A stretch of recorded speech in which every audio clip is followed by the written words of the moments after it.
Hey guys, what's up? In this tutorial we're going to show you how you can link hidden pages in your website projects on Squarespace. So let us get started. So it is very simple, guys. Head over to your pages overview for your website here, and hidden pages are basically those that are listed under not linked here.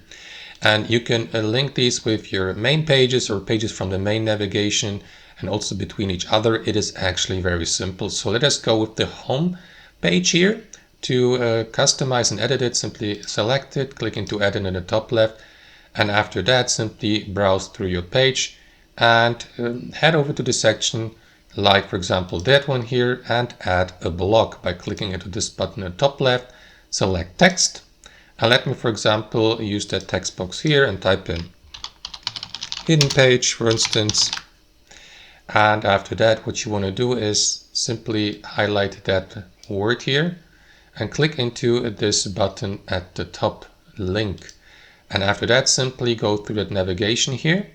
And instead of choosing a page from the main navigation, like the newsletter in this case here, go with one of these hidden pages or unlinked pages. So let me go with that. Submit here, for instance.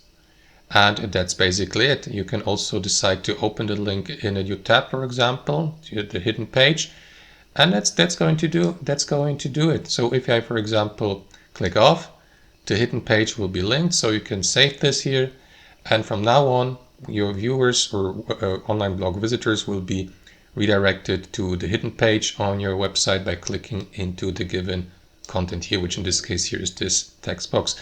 And that's how it works. Don't forget to save your changes, of course, guys, here in the top left. And that's how you link hidden pages on Squarespace. Thanks for watching and have a fantastic day.